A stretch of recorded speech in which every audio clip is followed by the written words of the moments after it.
Friends, क्या आपने भी सुना है कि अब 5 साल से पहले नौकरी छोड़ने पर ग्रेच्युटी मिलेगी? नवंबर 2025 से नए labour code social security code 2020 effective हो रहे हैं और इसने ग्रेच्युटी के पुराने रूल्स को पूरी तरह से चेंज कर दिया है। लेकिन क्या ये रूल सबके लिए है?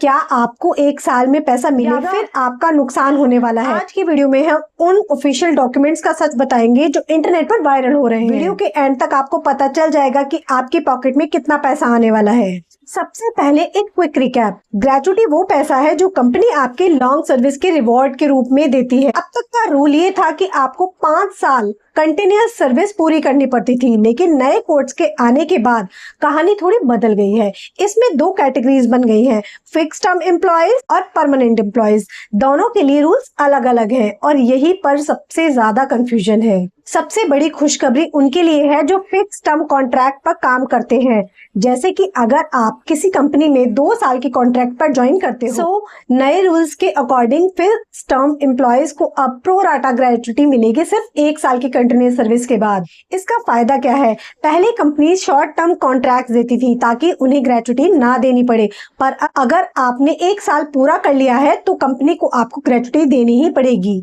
चाहे आपका कॉन्ट्रैक्ट 2 या 3 साल का हो। इससे प्रोराटा बेसिस पर कैलकुलेट किया जाएगा, यानी जितने साल काम किया उतने साल का पैसा। अब आते हैं परमानेंट एम्प्लॉयज पर। यहाँ थोड़ा ट्विस्ट है। नए कोड्स में परमानेंट एम्प्लॉयज के लिए 5 साल की रिक्वायरमेंट को वैसे ही रखा गया है, लेकिन अटैचमेंट्स में एक बहुत ही जरूरी बात लिखी है, कंटिन्यूअस सर्विस की डेफिनेशन। टेक्निकल टर्म्स में अगर आपने 4 साल और 240 दिन, लगभग 4 साल और 8 महीने पूरे कर लिए हैं तो उसे 5 साल ही माना जाएगा एलिजिबिलिटी के लिए।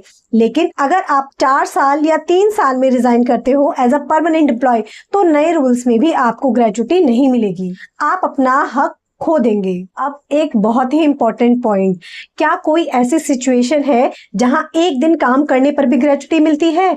जी हाँ, नए और पुराने दोनों रूल्स में ये साफ है। अगर किसी एम्प्लॉय की डेथ हो जाती है या उसको परमानेंट डिसेबिलिटी हो जाती है तो 5 साल वाला रूल अप्लाई नहीं होता। ऐसे केसेस में फैमिली या एम्प्लॉय को ग्रेच्युटी का पैसा पूरा मिलता है, चाहे उन्होंने कितने भी महीने काम किया हो। तो प्रैक्टिकल एडवाइस क्या है? अगर आप कॉन्ट्रैक्ट या फिक्स टर्म पर हो तो 1 साल पूरा होते ही आप एलिजिबल हो जाते हो, लेकिन अगर आप परमानेंट हो तो कोशिश 4 साल और 240 दिन से पहले रिजाइन ना करो, वरना लाखों का नुकसान हो सकता है। चलिए अब इसका फॉर्मूला देख लेते हैं कि ग्रेच्युटी कैलकुलेट कैसे होती है।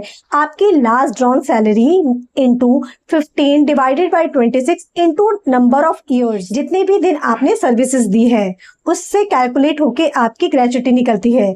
इसमें सैलरी का मतलब है आपका बेसिक प्लस डीए। नए रूल्स के बाद बेसिक सैलरी बढ़ने वाली है तो आपकी ग्रेच्युटी का अमाउंट भी ऑटोमेटिकली बढ़ जाएगा। सो फ्रेंड्स, नए लेबर कोड्स नवंबर 2025 से पूरी तरह ग्राउंड पर आने की उम्मीद है। क्या आपको लगता है कि परमानेंट एम्प्लॉय के लिए भी ये रूल 1 साल का होना चाहिए? कमेंट्स में अपनी राय जरूर बताएं। वीडियो इन्फॉर्मेटिव लगी हो तो लाइक करें और अपने फ्रेंड्स के साथ भी शेयर करें जो स्विच करने का प्लान कर रहे हैं, और सीए टेक टॉक्स को सब्सक्राइब करना बिल्कुल ना भूलें फॉर फाइनेंशियल अपडेट्स। तब तक के लिए इतना ही, मिलते हैं नेक्स्ट वीडियो में। Till then stay updated, stay informed, bye bye.